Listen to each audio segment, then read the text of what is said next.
kama matunda huko ni silaha tayari. Wanaitanga nini hapo kwa kitu? Sijui wanasikia wanaita prometi. Lakini huko wameweka huko kwa mabega.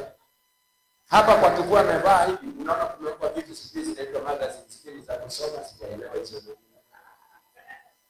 Unaona huyo jamaa saa nyingine wengine ana mshipi wa marisasi amefunga hivi. Na saa nyingine unaona pia kuna kitu kingine kinatokea hapa hivi ndogo. Yaani huyu jamaa ameka na saa nyingine hata ana upanga na uoni kumepitwa mahali. Yaani huyu mtu ana silaha zote za vita. Haleluya. So today utatoka hapa tena vile ulivyoingia. Utatoka umejaa power. Okay, askari wa Kenya huwa anatoa vitu hivi. Power and authority. Authority ni ile nitatumia traffic. Traffic huwa anafanya nini? Hiyo ni authority. Unaobey. Ukikataa kuobey pande hii nyingine ameshika nini? Power. Power. Najua huko wala power si nyingi sana. Ule Lamu power inafanya kazi. Power ikianza kufanya kazi ni milipuko.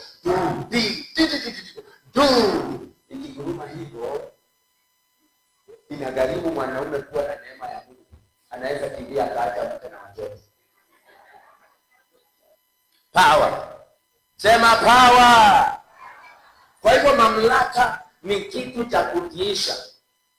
Na ni kitu unayemtiisha akubali ili asiumie sana. So Mungu anakupa authority ili adui atii kwa usalama wako. Hiyo amepewa Mungu haoni shetani. Lakini anataka shetani akae mahali pake. Uelewe hivi. Wakati shetani amekuja kwako, amevuka mipaka. Hana haki ya kuja kwako. Hana haki ya kukutesa. Hana haki ya kukupa magonjwa. Hana haki ya kuvuruga watoto wako. Hana haki ya kuingilia ndoa yako. Hana haki ya kufanya uwe na madeni. Lakini anakuja.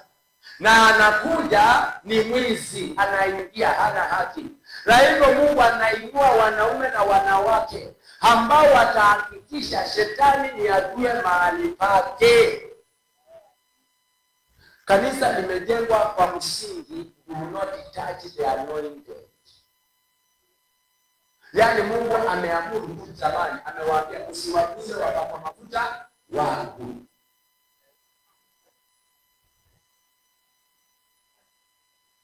Hiyo iko very clear, lakini maana shetani ni mkora.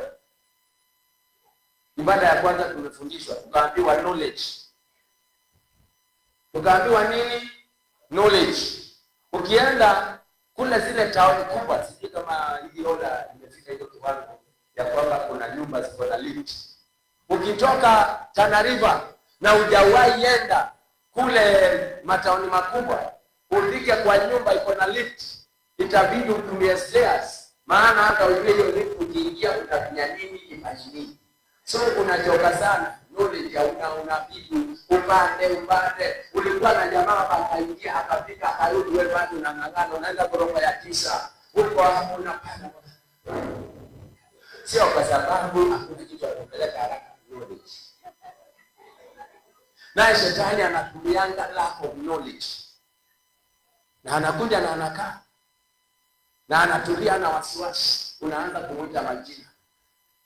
Sisi kama kanisa na sisi tuliokoka, hatutabuangi kitu kinaotajwa kwa kibiolojia. Yesu Bwana wetu alikuta mtoto, akaambiwa ako na epilepsy, akaambiwa na kifafa, lakini Yesu alipomwangalia akasema, pepo ngumu na kiziwi, toka enda. Usipokuwa na mwangaza huo, utaanza kuita shetani majina ambayo sio, na akiitwa hayo majina yeye uketi na kutulia. Ninakwambia ukweli. Nakwambia ukweli. Nimeona watu wameenda hospitali. Hasa wale watu wajua wana maji kwa tumbo. discharged. Maana daktari ana kazi